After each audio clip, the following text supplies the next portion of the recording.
Okay. సువర్ణ ఎలైటీ YouTube channel నాది. అందరు share చేయండి, లైక్ చేయండి.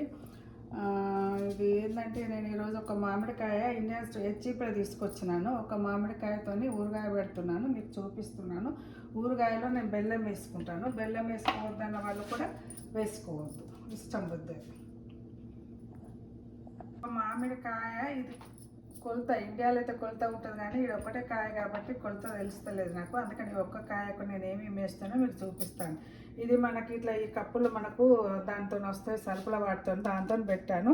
ఒక కప్పు కారం అయితే ఒక కప్పు నువ్వుల పొడి వేసాను. అదేవిధంగా దాంట్లో సగము ఉప్పు వేసాను. మళ్ళీ తర్వాత మీకు తగినంత మళ్ళీ చూసుకోవచ్చు 3 రోజులు అయినాక. ఇది బెల్లము, ఇది ఆవ పొడి అండి, ఇది మెంతి పొడి, ఇది ధనియాల పొడి, ఇది ఎల్లిపాయ గ్రైండ్ చేసింది. ఇక్కడ తర్వాత నేను అన్నిట్లో కలిపి అది వేస్తాను అన్నట్టు ఎల్లిపాయలు. ఇదేమో తాలింపు కోసం అండి. ఇదిగో తాలింపు చూపిస్తాను. స్టవ్ వెలిగించినాను. ఆయిల్ వేస్తున్నాను. ఆయిల్ దగ్గర అంత కప్పు పడుతుందండి. ఆయిల్ ఉంటేనే ఊరగాయ పాడు కాదన్నట్టు. అదే ఉంది చూడ, నేను కొలత పెట్టిన చూడ, అదే కప్పు అందాజగా వేస్తున్నా ఈరోజు. అంటే నాకు ఇండియాలో అయితే కొలతలు ఉంటాయి, చాలా కాయలు కాబట్టి 25-100 కాయలు పెట్టేదాన్ని. అమెరికాకి వచ్చినాక నాకు ఒక కాయ మాత్రమే పెడతాను. అదే 2-3 నెలలు పోతుంది నాకు ఊరగాయ ఒకటేది. ఇక ఇది ఇప్పుడు దీన్ని తర్వాత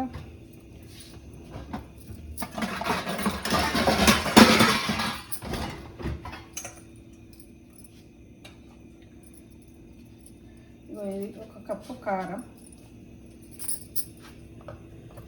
ఇవో సాల్ట్ వేసాను. సాల్ట్ కొంచెం తర్వాత చూసుకొని వేసుకోండి.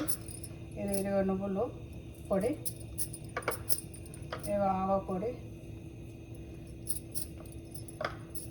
ఇది మెంతి పొడి కొంచెం తక్కువ వేస్తున్నాను, చేదు వస్తుంది కాబట్టి. ఇది ధనియాల పొడి, ఇవి ఎల్లిపాయలు.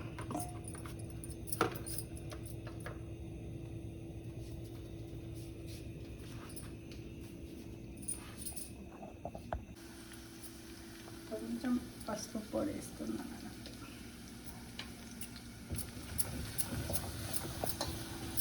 అయిపోయిందండి ఇది. తర్వాత ఇది కొంచెం చల్లారిన తర్వాత అప్పుడు నేను ఈ నూనె పోసి సోపు తయారు చేసినాక అప్పుడు ముక్కలు వేస్తాను, బెల్లం వేస్తాను. ఎందుకంటే ఇప్పుడు ఈ వేడి మీద దీంట్లో పోస్తే మనకు ఆ వేడితోని కొన్ని రోజులు అయినాక నూనె వాసనలాగా అవుతుందని, అందుకే చల్లారినాక దీంట్లో వేస్తానండి. వేసి కలిపేసి బెల్లం వేసి అప్పుడు ముక్కలు వేసి కలిపేసి మళ్ళీ 3 రోజులు అయిన తర్వాత అప్పుడు దాన్ని కలిపి టేస్ట్ చూసుకొని అప్పుడు ఉప్పు కానీ సరిపోకుంటే ఉప్పు వేసుకుంటానండి. ఇదేనండి ఊరగాయ, బెల్లపు ఊరగాయ అంటాము, బెల్లపు ఊరగాయ ఇది. సరేనండి, ఓకేనండి. ఇప్పుడు ఆయిల్ చల్లారింది కాబట్టి దీంట్లో ఈ సోవి ఇవన్నీ మొత్తము వెంచిన నువ్వులు, ఆవాలు, జీలకర్ర, జీలకర్ర కాదు మెంతులు, ఇవన్నీ కొంచెం ఫ్రై చేసిన తర్వాత అన్నీ గ్రైండ్ చేశాను. ఇప్పుడు ఇది కలుపుతుంది, తాలింపు వేసింది కూడా కలుపుతుంది.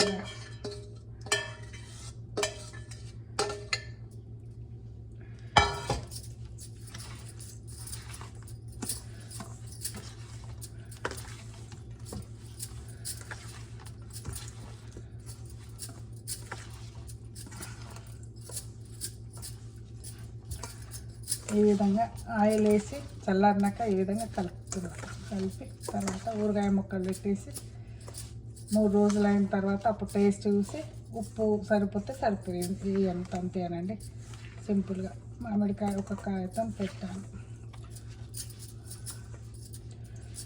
ఇప్పుడు అయింది కాబట్టి ముక్కలు కూడా వేసేస్తున్నాను.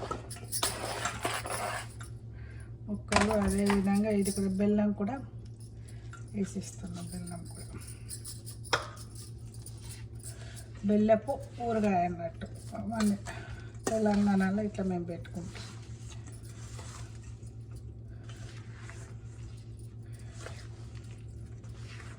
ఇది పొడిగా అనిపిస్తుంది, కానీ రేళ్ళంటే వరకు కొంచెం ఇది అవుతుంది అన్నట్టు, మామిడికాయ ఊరి పలసగా అయిపోతుంది. ఇది మామిడికాయ ఊరగాయనండి, చూడండి.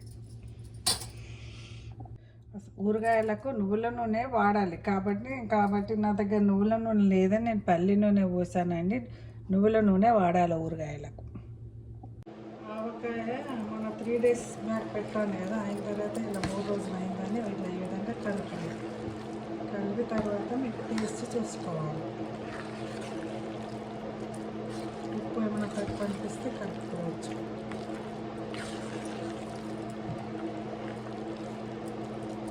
ఇదండి ఈరోజు స్వీట్ నానబెట్టి. అది ఎప్పుడైనా ఊరగాయను ప్లాస్టిక్ డబ్బాలు అట్లా పెట్టుకోవద్దు, గాజు గ్లాసులనే పెట్టుకోవాలి. తెలంగాణలో అయితే మటన్ మండని ఉండేది, మటన్ మండ పెట్టుకుంటాం అన్నమాట. ఇక్కడ అమెరికాలో కాబట్టి అన్నీ సీసా దాంట్లోనే పెట్టుకుంటాము. ఇదంటే ఈ రోజున ఊరగాయ కంప్లీట్ అయింది ఈరోజు.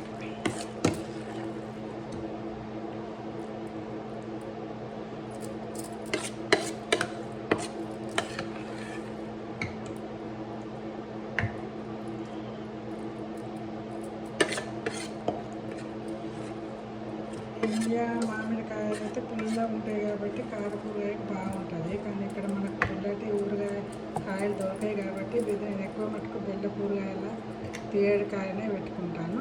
ఊరగాయ కాయని తీసుకొచ్చి పెట్టుకుంటాను. ఇదండి